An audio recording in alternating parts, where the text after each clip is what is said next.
ഹല്ലേലൂയയുടെ എല്ലാ പ്രേക്ഷകർക്കും ദൈവാനുഗ്രഹ സമ്പൂർണമായ ഒരു പുതുവർഷം ആശംസിക്കുന്നു. കഴിഞ്ഞ ഒരു വർഷം മുഴുവൻ ഞങ്ങളോടൊപ്പം നിന്ന നിങ്ങൾക്ക് എല്ലാവർക്കും ഹൃദയപൂർവ്വം നന്ദി.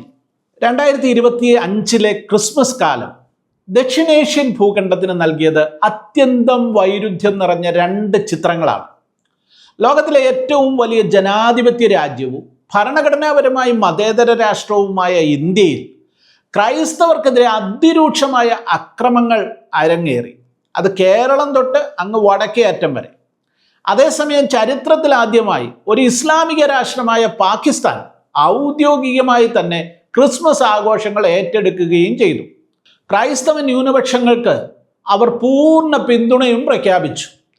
ഇന്ത്യയിൽ ഭരണകൂടത്തിന്റെ ഒത്താശയോടെയോ മൗനാനുവാദത്തോടെയോ തീവ്ര ഹിന്ദു സംഘടനകൾ അക്രമം അഴിച്ചുവിടുമ്പോൾ പാകിസ്ഥാന്റെ ഈ ചുവടുമാറ്റം കേവലം ഒരു മതസൗഹാർദ്ദ പ്രകടനത്തിനപ്പുറം ആഗോള രാഷ്ട്രീയത്തിലെ മാറി വരുന്ന സമവാക്യങ്ങളുടെ അടിസ്ഥാനത്തിൽ സംഭവിക്കുന്നതാണോ എന്നാണ് ഈ വീഡിയോയിൽ നമ്മൾ പരിശോധിക്കുവാൻ പോകുന്നത്.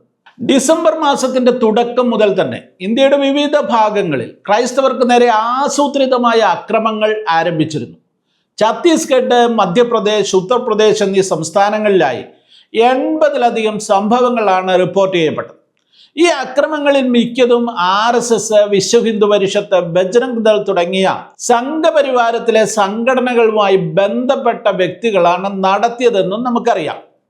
മധ്യപ്രദേശിലെ ജബൽപൂരിൽ കാഴ്ച പരിമിതിയുള്ള കുട്ടികൾക്കായി ഒരുക്കിയ ക്രിസ്മസ് വിരുന്നിനിടെ BJP നേതാവ് അഞ്ജു ഭാർഗവ എന്ന സ്ത്രീ നടത്തിയ ശാരീരിക ആക്രമണം രാജ്യത്തെ തന്നെ ഞെട്ടിച്ച സംഭവമാണ്. മതപരിവർത്തനം ആരോപിച്ചായിരുന്നു ഈ ക്രൂരതയെല്ലാം നടത്തിയത്. സമാനമായി ഛത്തീസ്ഗഡിലെ കാൺഗർ ജില്ലയിൽ ക്രൈസ്തവന്റെ അടക്കിയ മൃതദേഹം കല്ലറയിൽ നിന്ന് പുറത്തെടുക്കുകയും പള്ളികൾക്ക് തീയിടുകയും വീടുകൾ കത്തിക്കുകയും ഒക്കെ ചെയ്ത സംഭവങ്ങൾ രാജ്യത്തിന് തന്നെ അപമാനമുണ്ടാക്കിയ സംഭവങ്ങളാണ്. തെരുവിലെ അക്രമികൾക്ക് പുറമെ ഭരണകൂടം കൂടെ ക്രിസ്മസിനെ ലക്ഷ്യം വെച്ചു എന്നുള്ളതാണ് യാഥാർത്ഥ്യം. ഉത്തർപ്രദേശിൽ വർഷങ്ങളായി നൽകിയിരുന്ന ക്രിസ്മസ് അവധി റദ്ദാക്കി. ക്രിസ്മസ് ദിനത്തിൽ നമ്മുടെ മുൻ പ്രധാനമന്ത്രി വാജ്പേയിയുടെ ജന്മദിനം ആഘോഷിക്കാനായി എല്ലാ വിദ്യാർത്ഥികളും സ്കൂളിലെത്തണമെന്ന് ഉത്തരവിറക്കി. അത് ക്രൈസ്തവരുടെ ആരാധനാ സ്വാതന്ത്ര്യത്തിനെയും അവരുടെ സാംസ്കാരികമായ ആഘോഷത്തെയും ഒക്കെ തടയുന്നതിനുള്ള സർക്കാരിന്റെ ഒരു ഗൂഢ നീക്കത്തിന്റെ തെളിവായി തന്നെ നമ്മൾ മനസ്സിലാക്കേണ്ടതുണ്ട്. തീവ്ര ഹിന്ദുത്വ സംഘടനകൾ കഴിഞ്ഞ കുറെ കാലമായി ഇത് ആവശ്യപ്പെട്ടുകൊണ്ടിരിക്കുകയായിരുന്നു. ബജ്രംഗ് ദൾ പോലെയുള്ള സംഘടനകൾ പറഞ്ഞിരുന്നത് ഡിസംബർ 25 ഗുഡ് ഗവേൺസ് ഡേ ആയും ബാൽ ഗൗരവ് ദിവസമായും ആചരിക്കണമെന്നായിരുന്നു. UP ഗവൺമെന്റ് അതിന് ഒത്താശ ചെയ്തതാണ് നമ്മൾ ഈ വർഷം കണ്ടത്. ഇന്ത്യയിൽ ഇങ്ങനെ പള്ളികളെല്ലാം തകർക്കപ്പെടുമ്പോൾ അല്ലെങ്കിൽ ക്രിസ്ത്യാനികൾ ആക്രമിക്കപ്പെടുമ്പോൾ പാകിസ്ഥാനിൽ സൈനിക മേധാവി അസീം മുനീർ റാവൽപിണ്ടിയിലെ ക്രൈസ്റ്റ് ചർച്ചിലെത്തി വിശ്വാസികൾക്ക് ക്രിസ്മസ് ആശംസകൾ നേരുന്ന കാഴ്ചയാണ് നമ്മൾ കണ്ടത്. പാകിസ്ഥാൻ രൂപീകരണത്തിന് ശേഷം ഇതാദ്യമായാണ് ഫെഡറൽ ഗവൺമെന്റും സംസ്ഥാന ഗവൺമെന്റുകളും ഇത്രയധികം ആവേശത്തോടെ ഒരു ക്രിസ്മസ് ആഘോഷം നടത്തുകയോ അത് സ്പോൺസർ ചെയ്യുകയോ ഒക്കെ ചെയ്യുന്നത്. പാകിസ്ഥാനിലെ പഞ്ചാബ് സ്റ്റേറ്റിന്റെ മുഖ്യമന്ത്രി മറിയം നവാസ് ലാഹോറിലെ കത്തീഡ്രലിലെത്തി ന്യൂനപക്ഷങ്ങളുടെ സംരക്ഷണത്തിനായി താൻ ഒരു മതിൽ പോലെ ഉറച്ചു നിൽക്കുമെന്നാണ് പ്രഖ്യാപിച്ചത്. സിന്ധ് പ്രവിശ്യയിലാകട്ടെ ക്രൈസ്തവർക്കായി 2 ദിവസത്തെ പ്രത്യേക അവധി തന്നെ അവർ നൽകി. പാകിസ്ഥാന്റെ ഈ നയംമാറ്റം സമാധാനത്തിന്റെ പുതിയ അധ്യായമെന്ന് വിശേഷിപ്പിക്കാമെങ്കിലും ഇതിന് പിന്നിൽ ശക്തമായ രാഷ്ട്രീയ ലക്ഷ്യങ്ങളുണ്ട്. മാത്രവുമല്ല, മതനിന്ദ പോലെയുള്ള നിയമങ്ങൾ അവിടെ ശക്തമാണ്. ക്രൈസ്തവർക്കെതിരെ വലിയ പീഡനങ്ങൾ അവിടെ കഴിഞ്ഞ ദീർഘകാലമായി നടന്നുകൊണ്ടിരിക്കുകയാണ്. എന്നാൽ ഇപ്പോൾ അമേരിക്കൻ വിദേശ നയത്തിൽ മതസ്വാതന്ത്ര്യം ഒരു പ്രധാന ഘടകമാണ്. പാകിസ്ഥാനിലെ ക്രിസ്ത്യാനികളെ സംരക്ഷിക്കുന്നു എന്ന ഒരു സന്ദേശം വാഷിംഗ്ടണിൽ എത്തിക്കുന്നതിലൂടെ കൂടുതൽ സാമ്പത്തിക സഹായങ്ങളും നയതന്ത്ര പിന്തുണയും ഉറപ്പാക്കാൻ സാധിക്കുമെന്ന് പാകിസ്ഥാൻ വിശ്വസിക്കുന്നു.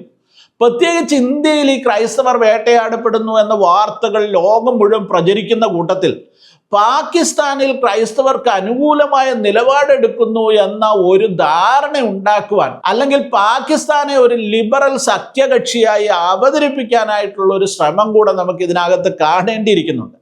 പാകിസ്ഥാന്റെ ഈ പെട്ടെന്നുള്ള സ്നേഹപ്രകടനത്തിന് പിന്നിൽ അമേരിക്കൻ പ്രസിഡന്റ് ഡൊണാൾഡ് ട്രംപിന്റെ സ്വാധീനമുണ്ടെന്നുള്ളതും സത്യമാണ്. ഓപ്പറേഷൻ സിന്ദൂറിന് ശേഷം തൻ്റെ ബെസ്റ്റ് ഫ്രണ്ട് എന്ന് പലതവണ പ്രഖ്യാപിച്ച മോദിയെ ഉപേക്ഷിച്ച് പാകിസ്ഥാന്റെ സൈനിക മേധാവി അസീം മുനീറുമായി വലിയ അടുപ്പമാണ് ട്രംപ് ഉണ്ടാക്കിയിരിക്കുന്നത്.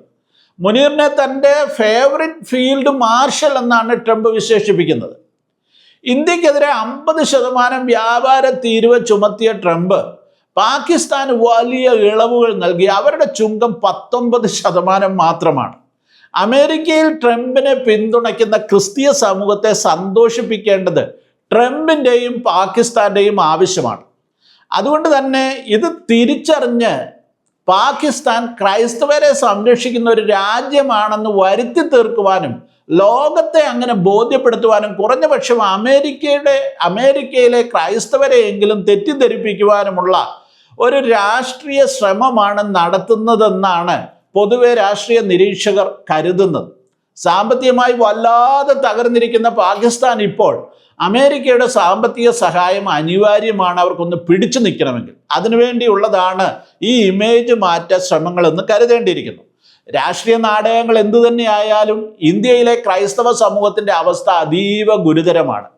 അമേരിക്കൻ മതസ്വാതന്ത്ര്യ കമ്മീഷൻ ഇന്ത്യയെ കൂടെ കടുത്ത മതപീഡനം നടക്കുന്ന രാജ്യങ്ങളുടെ ലിസ്റ്റായ കൺട്രി ഓഫ് പർട്ടിക്കുലർ കൺസേണിനകത്ത് ഉൾപ്പെടുത്തുവാൻ ശുപാർശ ചെയ്തു കഴിഞ്ഞിരിക്കുന്നു.